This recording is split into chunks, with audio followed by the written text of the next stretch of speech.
Shalom mesdames et messieurs, j'espère que vous allez bien. Ici Priscille Mabiala, toujours dans le cadre de la parole de Dieu. Nous avons reçu aujourd'hui sur notre plateau un serviteur de Dieu qu'on appelle Lamedi Oracle Tumba, que nous aurons tout à l'heure le temps de découvrir ensemble. Entre-temps, si c'est la première fois que vous tombez sur nos vidéos, n'oubliez pas de vous abonner ainsi que de cliquer sur la cloche de notification. Alors ensemble, nous allons découvrir notre invité de ce soir. Bonsoir papa. Bonsoir madame Priscille. Comment vous allez? Très bien, grâce à Dieu, merci. Gloire à Dieu. Avant qu'on puisse commencer avec notre mission en profondeur, j'aimerais tout simplement qu'on commence avec la prière. Bien sûr. Est-ce qu'on peut prier? D'accord, je vais prier. Seigneur, nous te bénissons pour ce moment. Merci parce que tu nous as permis de nous retrouver dans ces cadres. Permets à ce qu'il y ait quelqu'un qui soit béni au travers de cette émission. Tous ceux qui nous suivront, Seigneur, de près ou de loin, permets qu'ils reçoivent une bénédiction venant de ces lieux. Au nom de Jésus, assiste-nous par ton esprit. Nous avons ainsi prié. Amen. Amen. Nous avons signalé aux internautes que nous avons reçu sur notre plateau un homme de Dieu qu'on appelle Lamedi Oracle Tumba. Et je crois que certaines personnes se demandent le ce pourquoi nous sommes ici. Je l'ai signifié, mais pour quoi nous sommes ici. Et je crois que le thème qui nous rassemble ce soir, c'est l'efficacité de la prière. Mais avant qu'on puisse progresser dans le dire, j'aimerais tout simplement que vous vous présentez afin que le public ait une idée sur votre personne. D'accord. Je suis monsieur le berger, Lamedi Oracle de Tumba, de nationalité congolaise. Je suis serviteur de Dieu, enfant de Dieu, depuis quelques années. J'aime me présenter comme un ex-pécheur et un futur habitant du ciel. Je suis en Tunisie depuis quelques années, étudiant et je suis aussi dans l'entrepreneuriat. Et je suis aussi, par la grâce de Dieu, j'écris beaucoup, bien que je n'ai pas encore publié mes récits. Mais quand même j'écris et voilà, en gros c'est ce que je suis. D'accord. Si j'ai bien suivi vous dire, vous avez dit que vous êtes berger. Oui. Est-ce qu'on peut savoir, vous êtes berger de quel ministère? Parce qu'ici en Tunisie, il y a beaucoup de ministères. Bon, je suis berger déjà berger Okay. dans la bergerie du royaume des cieux. Voilà, berger dans l'église du corps du Christ. Mais particulièrement, je suis dirigeant visionnaire d'une mission, la mission évangélique Maranatha, se trouvant à Kinshasa, en RD Congo, et depuis quelques années. Et donc voilà. Ok. Donc votre ministère est à Kinshasa. À Kinshasa. Ok. Donc ici vous n'êtes pas berger. Je suis berger, j'avais dit au début, je suis berger pour le corps du Christ. Le corps du Christ. D'abord. Voilà. D'accord. Et s'il faut qu'on revienne sur notre thème qui nous rassemble ce soir, nous avons parlé de l'efficacité de la prière. Qu'est-ce que d'abord la prière? Une très bonne question. Moi, je pense que nous ne pouvons pas aller très loin sans comprendre d'abord la vraie définition de ce que nous disons. Parce que si nous ne définissons pas un sujet selon le vrai sens ou l'essence même du sujet, nous serons en train de dévier. Okay. J'aimerais d'abord parler de ce qui n'est pas la prière. Un jour, je parle à quelqu'un, il me dit moi j'aime beaucoup prier. Je lui demande prier c'est quoi? Il me dit prier c'est parler à Dieu. Je me souviens quand on était petits, on nous a appris ça. Oui, à l'école du dimanche. Voilà, prier c'est parler à Dieu. Parler à Dieu. C'est une longue liste des choses que l'on présente à Dieu. Non, ça c'est erroné. La prière, au-delà d'être une liste longue qu'on présente à Dieu, est une communion. D'où prier n'est pas parler à Dieu, c'est parler avec Dieu. Okay. Il est question d'un dialogue. Il est question d'une communion. Prier n'est pas une corvée. La prière n'est pas une corvée. On a l'impression qu'à l'église aujourd'hui, les gens sont poussés à prier. Il faut prier. On prêche sur ça. Il faut prier. Il faut prier. Mais si nous comprenons le vrai sens de la prière, ce ne sera pas de poussettes. Vous voyez, la prière n'est pas une corvée. Ce n'est pas une punition. Ce n'est pas une liste de choses qu'on dit à Dieu. La prière, c'est l'expression d'un cœur. Un cœur qui reconnaît qu'il a besoin de Dieu. L'expression d'un cœur reconnaissant sa dépendance au Seigneur. Un cœur qui reconnaît que sans la présence de Dieu, je ne peux pas vivre. Alors, je dois m'attacher à Dieu. Alors, le moyen le plus simple pour s'approcher de Dieu, ce serait la prière. Donc, au-delà d'être parlé à Dieu, c'est avoir une relation et une communion avec le Seigneur. Donc, voilà, c'est ça la prière pour moi. Donc en un mot, la prière, c'est un dialogue entre le Créateur et la créature. Exactement. Il y a une personne qui parle et une autre qui répond. Exactement. J'aimerais illustrer ça dans un passage de la Bible. Vous me permettez de lire? Ok, c'est pas grave. Voilà. On va lire un passage. On est dans Actes des Apôtres, chapitre 2. Actes des Apôtres, chapitre 2, versets 41 et 42. Acte 2, 41 et 42. J'ai lu au nom du Seigneur Jésus-Christ. La Bible dit, ceux qui acceptèrent sa parole furent baptisés. Dans ce jour-là, le nombre des disciples s'augmenta d'environ 3000 âmes. Et ils persévéraient dans l'enseignement des apôtres, dans la communion fraternelle, dans la fraction du pain et dans les prières. Parole du Seigneur. Amen. Ici, on voit les premiers disciples. La Bible dit, après que la Pentecôte eut lieu, il y a eu la naissance de l'Église. Et les premiers disciples qui ont été gagnés, ils avaient une habitude. Ils persévéraient dans la prière, la fraction de pain. Mais je me limite à la prière. On ne dit même pas la prière, on dit les prières. Question de dire qu'ils faisaient plusieurs sortes de prières. Et si vous lisez avec moi, on dit ils persévéraient. La conjugaison ici, elle est autant à l'imparfait. C'est une façon de dire que c'était une habitude continue. C'était quelque chose qu'ils faisaient régulièrement. C'est-à-dire que ces personnes qui étaient sauvées, ils ont compris une chose. Le fait que nous soyons sauvés, il nous est maintenant impossible de vivre sans Dieu. En fait, leur survie dépendait de leur attachement au Seigneur, leur attachement à la présence de Dieu. C'est pourquoi je dis, la prière, c'est au-delà des « j'ai un problème, je viens vers Dieu ». Non, c'est une vie. C'est pas « je prie parce que j'ai un souci ». Mais ma vie, je l'amène auprès du Seigneur. C'est pourquoi David dit « je suis dans la joie quand on me dit « allons dans la maison du Seigneur ». Il dit encore « mieux vaut un jour dans ses parvis que 1000 autres ailleurs ». Donc c'est cela la prière. Merci papa. Maintenant, à quel moment une prière est-elle efficace? Parce que nous allons signifier que nous parlons ce soir de la prière efficace. Vous avez parlé de la prière en tant que telle, mais quelle est la particularité qui est liée à la prière efficace? Une prière efficace, déjà le mot efficace nous emmène à un résultat escompté. Quand on parle de l'efficacité, quand on dit cette personne est une personne efficace, c'est-à-dire que c'est une personne qui produit des résultats. Lorsque nous disons la prière efficace, nous faisons allusion au résultat que produit la prière. Qui aimerait prier sans avoir de résultat? Qui aimerait jeûner 3 jours sans rien voir après? Parce que c'est pour une raison que l'on s'approche de Dieu. C'est vrai qu'on s'approche de Dieu parce qu'on aime Dieu, mais au-delà d'aimer le Seigneur, nous avons des attentes auprès du Seigneur, venant de Dieu. Alors, tout humain voudrait avoir des résultats. L'efficacité, c'est au niveau des résultats. Nous cherchons Dieu parce que nous devons le voir. Il lui-même dit, cherche-moi et tu me trouveras. Invoque-moi, je te répondrai. Vous verrez des choses comme ça dans la Bible. Parce que Dieu veut que nous ayons des résultats. Plusieurs personnes, passant par des moments difficiles, doutent en fait de l'efficacité ou des résultats que peuvent produire la prière. Le but de ces thèmes, c'est de dire à quelqu'un que la prière peut encore réussir. Elle peut encore produire des effets. Elle peut encore produire des résultats. Dieu est agissant parmi les hommes. Il peut exaucer les prières. C'est le but même de ces thèmes pour dire aux gens que les prières peuvent avoir des résultats. Donc le but premier de la prière efficace, c'est l'exaucement, sinon il faut le dire. Exactement. S'attendre à des exaucements ou des résultats positifs. Des résultats. Des résultats. Parce que ça peut être positif, tout comme ça peut être positif, comme négatif, tout dépend de Dieu et du contexte. Okay. Mais je ne pense pas que quelqu'un prie pour que ce résultat soit négatif. Okay. Donc il y a toujours une attente positive. Ok. Voilà. D'accord papa. Mais comment rendre sa prière efficace?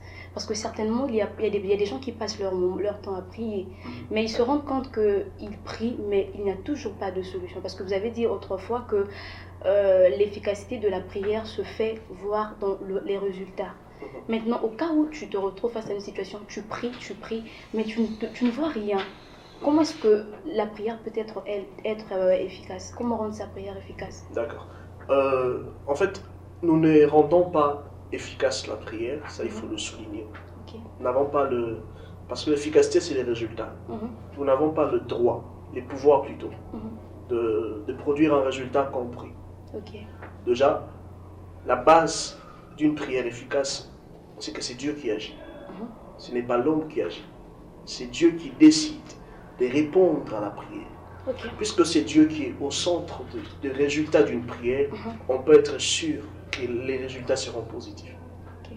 Donc la première chose, il faut être conscient que c'est Dieu qui nous répond. Que Dieu répond aux prières. Plusieurs n'y croient pas. Mais le Dieu, il a dit, la Bible dit, il est le même hier, aujourd'hui et éternellement. C'est-à-dire que s'il a répondu hier, il peut encore répondre. Alors comment rendre sa prière efficace? Comment avoir des résultats dans la prière? Bon, je ne dirais pas que c'est très simple, mais il y a des prérequis. Il y a des exigences. Il y a des choses qui sont exigées pour vivre les résultats de sa prière. Je parlais vraiment de la foi. La foi. Vous savez la difficulté que l'on a en priant, c'est on parle à quelqu'un et avec quelqu'un qu'on ne voit pas. Comme on est là, on se voit. Je vois que vous avez un très bon ensemble de bleus. Et on peut interagir, on peut discuter. Mais avec Dieu, ce n'est pas le cas. Je ne vois pas celui avec qui je parle. Mais qu'est-ce qui fait que je veux continuer? En fait, c'est cette partie invisible qui me permet d'accéder à celui qui est invisible. Okay. On ne peut pas accéder à Dieu qui est invisible avec des choses visibles. C'est pourquoi il faut une intervention invisible que nous appelons la foi. Okay. Tu ne peux pas avoir des résultats dans ta prière si d'emblée tu n'as pas la foi en celui que tu pries. La foi, c'est le premier élément. Croire que Dieu, tel que je suis là, Dieu écoute ma prière et il va l'exaucer. Et deuxièmement, c'est la connaissance de Dieu. La foi est aussi fonction de la connaissance de Dieu. Vous savez, beaucoup de gens prient, n'ont pas de résultats, parce qu'ils ne prient pas bien. Ils ne savent pas le Dieu qu'ils prient. Je vous donne un exemple simple. Élie sur le mont Carmel. Élie, il se retrouve devant, il est le seul prophète, devant plusieurs prophètes de Baal. Et ils se disent, le Dieu de celui le Dieu qui descendra le feu, c'est celui-là le vrai Dieu. Mais d'où vient le courage d'Élie pour dire que mon Dieu descendra le feu?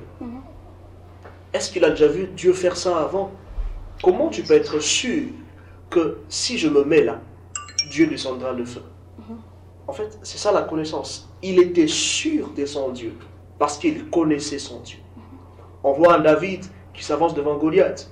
David qui n'est pas un combattant, n'est pas un guerrier. Mais qu'est-ce qui se fait? Ce qui fait qu'il ait le courage d'avancer, c'est parce qu'il connaît son Dieu. La foi, la connaissance de Dieu. Si je sais que mon Dieu est capable, je prierai avec foi. Très souvent, ce sont les deux éléments qui échappent souvent. La foi, la connaissance de Dieu. Mais aussi, il ne faut pas oublier un point très important. Beaucoup ne reçoivent pas les résultats à leur prière parce que leur prière ne cadre pas avec la volonté de Dieu. Okay. Vous voyez? Dieu fait des choses, il nous répond en fonction aussi de sa volonté. Imaginez que vous demandez à Dieu de vous donner quelque chose qu'il voit qui n'est pas vôtre. Quelque chose qui ne cadre pas avec sa volonté pour votre destinée. Ça a pu prendre le moteur d'un 4x4 et le mettre par exemple dans une Prado.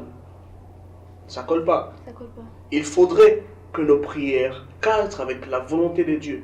Jacques le dit, il dit, vous priez, vous demandez, vous ne recevez pas, parce que vous demandez mal, dans le but de satisfaire vos désirs à vous, vos besoins. Donc si une prière ne cadre pas avec la volonté de Dieu, soyez-en sûrs, elle ne sera pas exaucée. Anne a compris les contextes, Anne a compris la révélation. Elle a prié, elle a dit, Seigneur, si tu me donnes un enfant mâle, un garçon, je le donnerai à ton service. Pourquoi? Parce que à cette époque-là, les services de Dieu, le temple de Dieu avait besoin d'un serviteur parce que Ophni et Phiné, le fils du sacrificateur Élie, ils se méconduisaient et Dieu voulait les enlever. Il avait besoin d'un sacrificateur, il avait besoin d'un serviteur. Et lorsque la prière de Anne, le besoin de Anne a cadré avec la volonté de Dieu, il y a eu éclaircissement. Très souvent, ce ne sont pas les démons. Ok. Laissez-moi vous choquer. On a accusé les démons plusieurs fois. Voilà, très souvent, ce ne sont pas les démons, ce ne sont pas des attaques. C'est seulement, en fait, même quand Dieu nous exauce, il voudrait que nous restions dans sa volonté. Donc, c'est ça. Cher abonné, arrêtons d'accuser des démons pour rien. Tout ce que nous demandons doit cadrer dans le cadre où Dieu doit trouver son intérêt à l'intérieur. Si tu demandes quelque chose que Dieu ne trouve pas l'intérêt à l'intérieur, ça ne sert à rien d'insister parce que tu n'en auras pas au moment où tu le veux. Papa, ma question est celle-ci. Vous avez parlé d'une prière exaucée, vous avez parlé tellement de l'exaucement. Est-ce que c'est toute prière qui est exaucée ou productive? Je dirais, Dieu veut que nos prières soient exaucées. Ok. Dieu veut que nos prières soient productives. Dieu le veut. Mais en respectant des prérequis. Ok. Un exemple un peu banal, disons ça comme ça. Une jeune femme qui, elle a son ami, et son ami a son gars, disons-le comme ça, et son gars lui donne de l'argent. Mais elle se rend compte que son homme ne lui donne pas de l'argent. Elle dit, Seigneur, fais en sorte que l'homme de mon ami là lui quitte pour venir vers moi. Ok. Pensez-vous qu'une telle prière peut être exaucée? Mais papa, si Dieu voit le cœur. Non mais Dieu voit le cœur. C'est parce qu'il voit le cœur qu'il ne répond pas à un cœur impur. Ok. Dieu ne répond pas à toutes les prières. Les prières qui ont une mauvaise motivation ne seront pas exaucées. Ok. Si vous demandez à Dieu, Seigneur, par exemple, quelqu'un qui prie, Seigneur, donne-moi beaucoup d'argent afin que les gens autour de moi sentent que j'ai beaucoup d'argent. Ok. Dieu ne répond pas, Dieu ne te bénira pas. Seigneur, donne-moi, comme chez nous au Congo on dit, donne-moi cette chose pour pas sentir. Pour pas yoka. Non, non, ça c'est une mauvaise motivation. Ok. Vous savez, c'est une vérité. Même dans la prière, très souvent Dieu ne voit pas la formulation de ce qu'on dit. Il voit la motivation de ce qu'il y a à l'intérieur. Ok. Vous voyez, même pour Anne, Dieu a vu la motivation. Si je lui donne, elle va me donner. Souvent, posons-nous la question, si Dieu me bénit aujourd'hui, qu'est-ce qu'il aura après? Ok. C'est important, c'est très important. Si Dieu, imaginons que Dieu te pose la question, si je te donne 10 millions de dollars aujourd'hui, qu'est-ce que je tire comme bénéfice? Vous savez, il y a des gens qui ils n'ont pas beaucoup d'argent. Mais quand ils en ont, plusieurs dépendent d'eux. Ça, c'est vrai. Vous voyez? Et une telle personne, Dieu le bénira toujours. Parce qu'il sait que si je ferme la porte à cette personne, derrière lui, plusieurs mourront. Mais quand Dieu te donne 500 dinars, tu finis tout seul. Même pas la dîme. Même pas la dîme, même pas l'offrande. C'est l'offrande si tu prends des pièces. Ok. Comment Dieu te bénira encore? Donc il faudrait voir l'intérêt de Dieu. Là où Dieu peut puiser un peu son intérêt, là, il va intervenir. Quand tu demandes à Samuel pour prouver à Pénina, tu n'auras pas. Mais quand tu demandes à Samuel pour le mettre dans le temple, tu auras même plus que Samuel. Plus que Samuel. Voilà. Amen. Papa, maintenant, qu'est-ce qu'il faut faire lorsqu'une prière n'est pas exaucée? Parce qu'il y a des fois où parfois, je ne dis pas que toutes ces personnes qui ne voient pas l'exaucement de leur prière, ils ne respectent pas impérativement ce que vous aviez dit. Mais il y a de ces gens, tu entendras la personne te dire, Dieu m'a demandé de faire telle chose, j'ai fait, il y a des prescriptions que j'ai eu à respecter, il y a des lois auxquelles j'ai eu à accomplir ou à respecter, mais je n'arrive toujours pas à voir la main de Dieu. Qu'est-ce qu'il faut faire? La question, elle est un peu très vaste. Okay. Alors la réponse peut être très complexe. Okay. Alors ça dépendra du contexte dans lequel la personne se retrouverait. Parce que les situations ne sont pas communes. Pour d'autres, l'exaucement de sa prière, c'est un peu comme Daniel qui priait. L'exaucement est arrêté par le prince de Perse. Ça, c'est un combat. Okay. Pour d'autres, par exemple, l'exaucement ne vient pas parce que ce n'est pas le temps. Et aussi pour d'autres, l'exaucement ne vient pas parce qu'ils ne prient pas assez. Papa, je vais vous arrêter. Mm.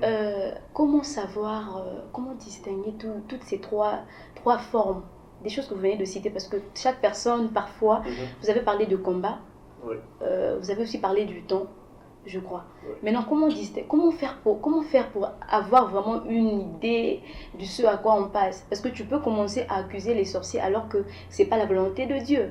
Ou encore à penser que c'est la volonté de Dieu alors que c'est un combat. Est-ce qu'il y a des signes qui prouvent réellement que si mon exaucement tarde, c'est à cause de ça? Ok, je vais parler de la révélation. Mhm. Je vous raconte une histoire. Il y avait un jour un monsieur, un homme de Dieu. Bon, c'était à Kinshasa, mais je vais le prendre dans le cadre de là où nous sommes, ici à Tunis. Il se retrouve à Barcelone. Il revient du boulot, il doit aller à l'église, très fatigué. Il attend un taxi. Le taxi ne vient pas, il fait 2 heures. Et après, un taxi arrive. Il essaie de se précipiter pour avoir le taxi. Il s'est fait qu'il entre même dans les taxis.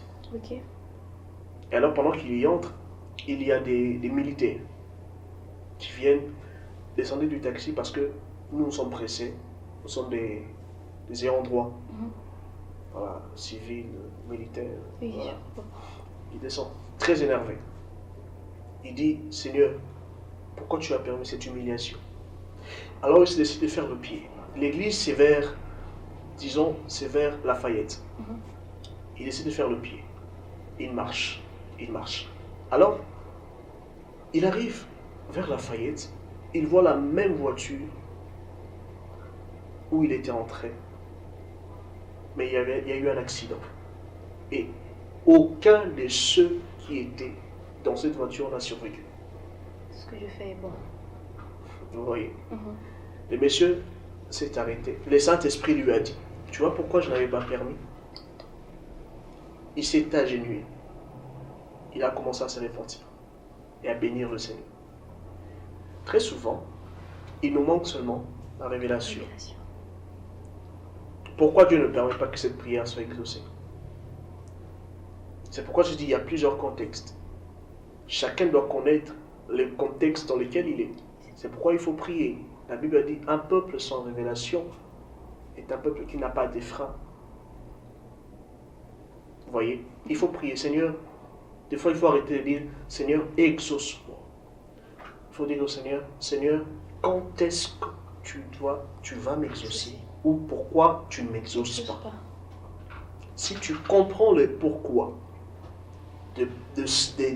du non-exaucement, tu sauras comment rectifier le tir. Vous voyez? Donc ça dépend d'une personne à une autre. D'autres, c'est par rapport au temps. Dieu ne nous donne pas de choses parce que seulement nous le demandons. Mais il y a la notion du temps qui intervient. Très important. Pourquoi Jésus n'est pas venu avant ou après? Il est venu au temps.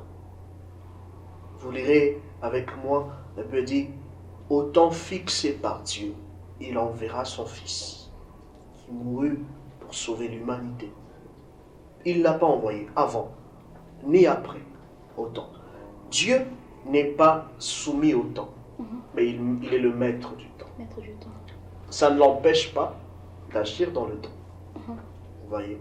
Donc, ça dépend d'un contexte à un autre. Alors, la personne qui se retrouve dans une telle situation doit chercher le Seigneur pour comprendre ce qui empêche en fait son non-exaucement et savoir quoi faire par rapport à sa situation. Papa, en parlant du temps, j'ai eu dire qu'il y a une possibilité de demander à Dieu de faire quelque chose qu'il devait peut-être faire en 2025. Genre, par exemple, Dieu te promet le mariage, par exemple, en 2027. Que tu pries, que tu supplies à Dieu de te donner ce mariage-là en 2023, en 2024, en 2025. Est-ce que c'est probable que Dieu amène à l'existence ce qu'il devait accomplir dans des jours à venir? C'est une très bonne question qui dérange beaucoup d'enfants de Dieu aujourd'hui. Alors, comment je répondrai à ça? Dieu peut faire ça, parce qu'il peut tout faire. Mais je vais vous répondre d'une autre manière. Si Dieu vous promet quelque chose au mois de juin et qu'arrivé au mois de mai, Dieu voit que vous n'êtes pas prêt à les recevoir, il ne vous le donne pas. La repousser alors. Oui. Vous voyez? Mhm. C'est là qu'intervient la part de Dieu Ok. et la part de l'homme en fait. Mhm. Dieu peut vous accorder ce qu'il a prévu. J'avais dit ici, Dieu n'est pas soumis au temps. Il est le maître du temps. De la même façon, il peut ramener dans le temps ou repousser après le temps. Il peut tout faire, mais ça dépend aussi des motivations. Motivation. Vous voyez, Dieu t'a dit 2025, tu veux 2023, pourquoi? Par exemple. Parce que tu es fatigué du célibat, ça c'est une mauvaise raison. Ok. Vous voyez? Mais en dépit de tout ça, il faut savoir être patient avec Dieu. Parce que Dieu nous fixe les choses selon son temps, sa volonté, mais aussi en tenant compte du temps qu'il prend pour nous préparer à la chose. Donc c'est très important. Alors quand Dieu vous dit patientez, patientez. La patience. La patience et la patience. Papa, en quoi la prière efficace est-elle bénéfique dans la vie d'un enfant de Dieu? Elle est bénéfique à tout. Parce que un adage dit qui a bu, boira. Moi j'ai dit qui a vu, verra. Qui a vécu, vivra. Qui a vu la main de Dieu peut être sûr de la revoir. Okay. Notre Dieu peut se répéter. Il a opéré un miracle, il a guéri un aveugle né ici, il peut en guérir un autre là-bas. Dieu est multisystème, mais il peut aussi répéter. Ça ne veut pas dire que s'il a fait hier, demain il ne peut pas faire. Dieu peut encore faire. Lorsque nous vivons le résultat de nos prières, l'efficacité de nos prières, cela augmente notre foi et ça nous pousse à nous rattacher encore au Seigneur. Parce qu'on se dira, oh, je l'ai vécu, je peux encore le vivre. Ça augmente la foi, n'est-ce pas? Un ouf de soulagement. Quelqu'un qui a vécu des moments difficiles. C'est pourquoi Psaume 126, le verset 6, ceux qui sèment avec larmes moissonneront avec allégresse. Vous voyez? C'est que quand nous vivons le résultat de nos prières, l'efficacité de nos prières, nous avons aussi un témoignage. Ça nous permet d'être en même temps un témoignage et en même temps de vivre un témoignage. Je peux vous dire aujourd'hui, par exemple, que Dieu guérit toute maladie parce que je l'ai vécu. J'ai été malade, très malade, moribond. Mais aujourd'hui, je suis en très bonne santé. Amen. Je peux le dire parce que je l'ai vécu. On témoigne que de ce qu'on a vécu. C'est très important. C'est pourquoi tout enfant de Dieu doit désirer vivre les résultats dans ses prières. Amen. Voilà. Papa, nous tournons vers la fin de notre émission. Okay.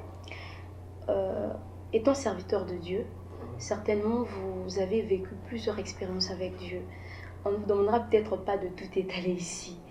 Mais est-ce que dans votre marche avec Christ, vous n'avez pas une expérience que vous pouvez nous faire part, qui pourra peut-être nous édifier, nous la chaîne, mais aussi toutes ces personnes qui nous suivent à travers notre chaîne? D'accord, j'ai quand même beaucoup d'expérience avec le Seigneur, des choses que j'ai vécues avec mes petites années passées avec lui. Mais j'en ai quand même... Un jour, j'étais en train de prier. Je priais pour tout le monde, c'était un culte. Okay. Il y avait une maman qui souffrait du goitre. Vous connaissez le goitre? Oui. Et personnellement, j'ai prié, Seigneur, bénis ton peuple, bénis, guéris le malade. Et après, la maman est rentrée chez elle. Après 2 mois, elle s'est rendue compte qu'elle était guérie.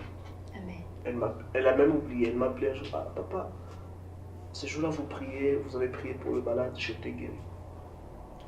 Et c'est depuis ce jour-là, je me suis dit, Dieu peut se servir de nous pour opérer de miracles. D'où je ne doute pas de Dieu, de ce qu'il peut faire. Amen. Donc, c'est pourquoi je dis à quelqu'un même qui est malade, crois en Dieu, il peut guérir. Amen. Il peut guérir. Un jour, j'ai prié pour une maman qui avait, en lingala, on appelle ça une bassou. J'ai prié pour elle en français, je ne sais pas, j'ai oublié. J'ai prié pour elle, elle est guérie. J'ai dit, ouh, Dieu est merveilleux, Dieu est vivant, Dieu agit. Donc, tout ça pour dire que la prière marche encore de nos jours. Amen. Voilà. Papa, nous sommes à la fin. D'accord. Quel est votre mot final? En dépit de tout ce que vous avez dit, le mot final, c'est lequel? Je sais que ça semble être un peu perplexe, complexe, mais essayez quand même. Quel est votre mot final par rapport à tout ce que vous avez mentionné, énuméré? D'accord. Le mot final, j'aimerais dire que Dieu nous invite à sa présence. Dieu veut que nous habitions avec lui. Dieu veut que nous vivions auprès de lui. Ok. Dieu veut, quel est ce mari qui épouserait une femme pour qu'il habite d'un côté, la femme de l'autre? Dieu exige une intimité avec lui. Et j'ai envie de m'adresser à ces personnes même qui me suivent. Vous qui ne vous sentez pas à l'aise dans la présence de Dieu, apprenez à fréquenter Dieu, vous verrez de quoi il est capable. Apprenez à fréquenter le Seigneur. Vous voyez, on peut fréquenter les gens tout le jour, mais nos vies ne changent pas. Et il est possible de fréquenter Dieu en un jour et tout changer. Amen. Donc, aimons le Seigneur, aimons la présence de Dieu. Ne soyons pas seulement dans les séculiers, travaillons, c'est bien, mais aimons aussi la présence de Dieu. Soyons amoureux de Dieu et de sa présence. Et une chose, n'aimons pas Dieu, ne prions pas Dieu seulement quand nous avons des problèmes. Soyons intimes de Dieu, même quand ça ne va pas, même quand tout va bien. Beaucoup de gens prient parce que ça ne va pas. Amen. Priez même quand vous avez 10 000 dinars en poche. Priez même quand vous avez des millions. Priez parce que vous aimez Dieu et vous aimez sa présence. Voilà. Soyons intimes de Dieu, que cela aille bien ou pas, restons dans la présence de Dieu. Papa, nous sommes à la fin. Déjà. À ce niveau, plusieurs personnes, après, ils se disent, qui est-ce que je veux saluer, qui est-ce que je ne veux pas saluer? C'est le stade même dans lequel nous sommes arrivés. Est-ce que vous avez des gens que vous souhaitez saluer, que ça soit en général ou en particulier? J'aimerais saluer tous les enfants de Dieu qui nous suivent de partout. Principalement, je salue ma maman, maman Liliane, elle est à Kinshasa, je la salue, mes frères et sœurs, les enfants de partout où ils se trouvent. Et je salue tous ceux qui m'aiment, tous ceux qui ne me connaissent pas, et tous ceux qui ne m'aiment pas, bien sûr. Je salue tout le monde. Et merci à vous aussi de m'avoir invité, je vous salue aussi. Voilà. Merci beaucoup, papa. Nous sommes contents de votre passage sur notre chaîne.